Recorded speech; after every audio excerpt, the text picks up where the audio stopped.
శ్రీమాత్రే నమ. జయ గురు దత్తాత్రేయ నమ.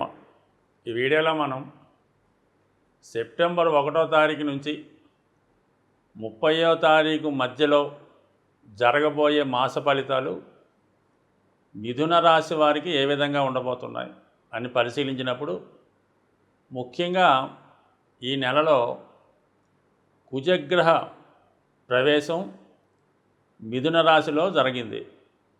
ఈ కారణం వల్ల జాతకుడికి ఒక విధంగా తనలో ఉన్నటువంటి నైపుణ్యాన్ని పెంచుకునే ప్రయత్నం చేస్తాడు. టెక్నికల్ రంగంలో ఉన్న వాళ్ళకి చాలా అనుకూలంగా వాళ్ళ టెక్నాలజీ పెరుగుతుంది, మంచి విషయాలు తెలుసుకుంటారు. తెలుసుకున్న విషయాన్ని అమలు చేసి మీ యొక్క వృత్తికి తగిన న్యాయం చేయడం కూడా జరుగుతూ ఉంటుంది. ఒక విధంగా ఏదైనా ఫిట్నెస్ సంబంధించిన ఉద్యోగాల్లో ప్రవేశం కొరకు, అంటే పోలీస్ డిపార్ట్మెంట్ లాంటివి కానీ, క్రీడా రంగంలో ప్రవేశం కొరకు కానీ, శరీర బలాన్ని అనుసరించి దారుఢ్యాన్ని అనుసరించి కొన్ని పరీక్షల్లో నెగ్గవలసి ఉంటే వారికి ఈ సమయంలో ఖచ్చితంగా వారు అటువంటి పోటీల్లో, అది రన్నింగ్ అవ్వచ్చు, సిక్స్ ప్యాక్ అవ్వచ్చు, ఏదన్నా మరి వాళ్ళు చాలా ఎక్సర్సైజ్ చేయడం కానీ, బాడీని సేఫ్గా తయారు చేసుకోవడంలో కానీ, అలాగే కొంతమంది ఆరోగ్యపరంగా బలహీనంగా ఉన్నవారు కానీ, ఏదైనా కొద్దిగా ఒబేసిటీ, ఏదైనా దీర్ఘకాలిక వ్యాధులతో ఉన్నవాళ్ళు వాళ్ళు కూడా ఏదన్నా ప్రకృతి ఆశ్రమంలో ప్రవేశించుకోవడం కానీ, లేదా స్వతంత్రంగానే వాళ్ళలో ఉన్నటువంటి రోగాన్ని వ్యాయామం ద్వారా కానీ, వాకింగ్ ద్వారా కానీ, ఏదో ఒక ఈ ప్రకృతి చికిత్స ద్వారా వాళ్ళు ఆరోగ్యవంతులయ్యే సూచనలు కూడా చాలా బలంగా ఉన్నాయి. అలాగే ఏదైనా సర్జరీ లాంటివి అవసరమైనవి కొన్ని ఉంటాయి. అటువంటి వాళ్ళు ఈ సమయంలో సర్జరీ లాంటిది కూడా చేసుకొని వాళ్ళ యొక్క ఆరోగ్యం పెంచుకోవడం, అలాగే ప్రభుత్వ సర్వీసులో ఏదైనా ప్రవేశం కొరకు ప్రయత్నం చేస్తుంటే అందులో సెలెక్ట్ అవ్వడం, ఏదైనా మొత్తం మీద షష్టాధిపతి రాశిలో ఉండడం వలన ఒక విజయయోగం ఏర్పడింది.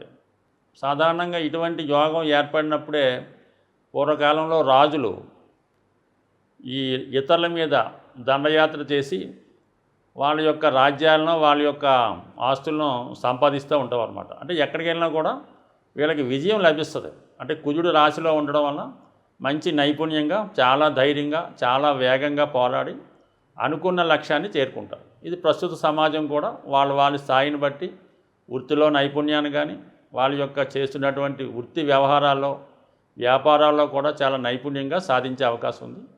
మరి ఇక్కడ లాభాధిపతి కూడా కుజుడయ్యాడు కాబట్టి ఇది భూములతో, స్థిరాస్తులతో వ్యాపారం చేస్తున్న వాళ్ళకి, న్యాయవాది వృత్తిలో ఉన్న వాళ్ళకి, అంటే ఇతరుల యొక్క సమస్యల్ని మనకు అనుకూలంగా మార్చుకోవడం కానీ, ఇతరుల ప్రాబ్లమ్స్ ఆధారంగా చేసుకొని వాళ్ళకి ఏదో సహాయం చేస్తున్నట్టు సంపాదించే కొంతమంది ఈ ప్లేటర్స్ అవ్వచ్చు, మీడియేటర్ అవ్వచ్చు, ఇల్లు అమ్మి కొనిపెట్టే వాళ్ళకి ఇది చాలా అనుకూలంగా ఉంటుంది. అంటే దీనివల్ల ఏంటంటే ఇతరులకి లాభం కలుగుతుంది, వ్యక్తిగతంగా మీకు లాభం కలుగుతుంది. అయితే కొంత లిటిగేషను, కొన్ని చికాకులు, ఇబ్బందులు తప్పనిసరిగా ఉంటాయి. కొంత రిస్క్ కూడా చేయడం వల్ల ఫైనల్గా మీకు పరిష్కారం దొరుకుతుంది. మొత్తం మీద ఇది ఒక మంచి యోగం.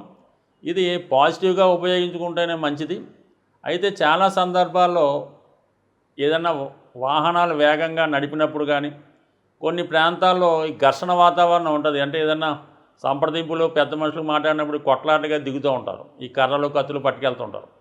అటువంటి వాతావరణం ఉన్నటువంటి వ్యక్తులు కంపల్సరిగా ఘర్షణకి దూరంగా ఉండాలి. ఎట్టి పరిస్థితుల్లో కూడా ఫిజికల్గా పోరాడే ప్రయత్నం చేయకూడదు. అలాగే ప్రమాదకరమైన వృత్తిలో ఉన్నవాళ్ళు కూడా జాగ్రత్తగా వ్యవహరించాలి. అంటే కొంతమంది మోటార్ సైకిళ్ళు ఈ రైడింగ్ చేస్తూ ఉంటారు స్పీడ్గా నెక్కడానికి, తర్వాత ఈ కార్లు, వాహనాలు బేగా నడిపి అందులో ఏదో పోటీ లాంటివి ఉంటాయి కదా, అటువంటి వాటికి దూరంగా ఉండడం మంచిది. సాధారణ వ్యక్తులు కూడా మరి కారులో వెళ్ళే వాళ్ళు సీట్ బెల్ట్, బండి మీద వెళ్ళే వాళ్ళు హెల్మెట్ ధరిస్తే మంచిది. ఇక వీళ్ళకి ఏర్పడినటువంటి ఇంకొక యోగం ఏంటంటే బుధాదిత్య యోగం. మరి బుధుడు వక్రగమనం వీడి రుజు మార్గంలోకి రావడం వల్ల, రవితో కలిసి ఉండడం వల్ల మీలో విజయావకాశాలు ఎక్కువగా పెరిగాయి. ప్రభుత్వ ఉద్యోగం కొరకు కానీ ప్రభుత్వంలో పదవి కొరకు కానీ ప్రయత్నం చేస్తున్నవారు సునాయాసంగా సంపాదించే అవకాశం ఉంది. విద్యార్థులకి జ్ఞాపక శక్తి పెరుగుతుంది. పరీక్షల్లో సునాయాసంగా విజయం సాధిస్తారు. అలాగే ఇది నిపుణ యోగం అవటం వలన మీలో నైపుణ్యానికి పెంచుకునే అవకాశం ఉంటుంది. ఇండస్ట్రీ రంగంలో ఉన్నవాళ్ళు, ఏదైనా టెక్నికల్ రంగంలో ఉన్న వాళ్ళకి వాళ్ళు ఇంకా నైపుణ్యంగా వచ్చి వాళ్ళలో ఉన్నటువంటి ప్రతిభకు తగిన గుర్తింపు రావడం జరిగింది. ఇది ఒక అద్భుతమైనటువంటి యోగం. ఏదైనా ఇంటర్వ్యూలకు వెళ్తున్న వాళ్ళకి, నూతన ఉద్యోగ ప్రయత్నం చేస్తున్న వారికి ఇది బాగా కలిసి వచ్చే అంశం. ఇక గురువు 12వ స్థానంలో, అది కూడా మృగశిర నక్షత్రం మీద సంచరించడం వల్ల మీకు 2 విధాలుగా ఖర్చులు ఈ సమయంలో వచ్చే అవకాశం ఉంది. ఒకటి ఏంటంటే పిల్లల చదువు కొరకు, పిల్లల ఆరోగ్యం కొరకు, వారి అభివృద్ధి కొరకు, ఉద్యోగంలో మార్పు కొరకు, వ్యాపారస్తులైతే వ్యాపారంలో పెట్టుబడి పెట్టడం, పార్ట్నర్షిప్ విభేదాలు ఏమన్నా ఉంటే సెటిల్మెంట్ అయిపోయే అవకాశం ఉంది. పార్ట్నర్స్ గతంలో మీరు ఏదైనా పార్ట్నర్షిప్ వ్యవహారం చేసి ఉన్నా, ఎవరితో కలిసి వ్యవహారం ఉన్నా ఆర్థిక లావాదేవీలు సెటిల్మెంట్ చేసుకునే అవకాశం ఉంది. అవతల వాళ్ళు మీకు చెల్లించవలసి ఉన్నా, మీరు వాళ్ళకి చెల్లించవలసి ఉన్నా ఈ సమయంలో సెటిల్ అయ్యే అవకాశం ఉన్నది. ముఖ్యంగా మీరు ఒక స్థిరాస్తిని అమ్మే ప్రయత్నం చేస్తారు. అది చివరికి వరకు వచ్చి ఆగిపోయే అవకాశం ఉంది. అంటే అది మీకు అనుకూలంగా రేటు రాకపోవడం వల్ల అది ఒక వాహనం కానీ స్థిరాస్తి కానీ అమ్మే ప్రయత్నంలో చివరి నిమిషంలో ఆగిపోవలసి ఉంటుంది. సో ఏదైనప్పుడు కూడా వృత్తిపరమైన విషయాల్లో ఏదైనా మార్పు కోరే వారికి ఖచ్చితంగా వృత్తిలో చేంజ్ ఉంటుంది. అది అభివృద్ధికరంగానే ఉంటుంది. కాబట్టి ఏదన్నా సరే ప్రస్తుతం వృత్తిలో అభివృద్ధి, అలాగే అన్ని విషయాల్లో కూడా విజయం లభించే అవకాశం ఉంది. కోర్టు సమస్యలు, ఆర్థిక లావాదేవీలు, భూ వివాదాలు ఉన్నా అవి మీకు అనుకూలంగా మారి చివరికి మీకు అవి మీ యొక్క స్వాధీనంలోకి వచ్చే అవకాశం ఉంటుంది. ఈ సెప్టెంబర్ నెలలో మనకి ఎక్కువగా భాద్రపద మాసం నడుస్తూ ఉంటుంది. ఎక్కువ మంది కొద్దిగా హెల్త్ పరంగా ఇబ్బంది పడుతుంటారు, రాసులతో సంబంధం లేకుండా. అటువంటి వారికి, అలాగే విద్యార్థులు, వ్యాపారస్తులకు కూడా చాలా వరకు వ్యాపారం సరిగ్గా నడకపోవడం, విద్యార్థులు దేని మీద శ్రద్ధ పెట్టలేకపోవడం, వ్యక్తిగతంగా కూడా ప్రతి వ్యక్తి కూడా ఏది చేద్దామన్నా కూడా ఒక శక్తిహీనుడై ఉంటుంటాడు. అటువంటి వాళ్ళ జీవితాన్ని మార్చి మళ్ళా సరికొత్తగా నూతన జీవిత ప్రారంభంగాను, కొత్త జీవితానికి నాంది వాక్యంగా మనకి సెప్టెంబర్ నెల ప్రారంభంలోనే మరి సెప్టెంబర్ 7వ తారీఖున శనివారం రోజు వినాయక చవితి రాబోతుంది. సో ఈ వినాయక చవితి అన్ని రాసుల వారు కంపల్సరిగా పాటించవలసి ఉంటుంది. విధి విధానంగా మీరు ఆ రోజు కథ విన్నా వినకపోయినా వినాయకుని దర్శనం చేసుకొని అందులో పాల్గొని వినాయకుని అక్షింతలు మరి తల మీద ధరించడం వల్ల అందరికీ తెలిసిన విధంగానే నిందలు రాకుండా ఉంటాయి, అపవాదులు రాకుండా ఉంటాయి. దాన్ని చేసుకోవడం వల్ల మీరు ఏంటంటే ప్రస్తుతం ఎక్కడైనా సరే ఈ నిందలు, అపవాదులు ఆర్థికపరమైన సమస్యల నుంచే వస్తుంటాయి.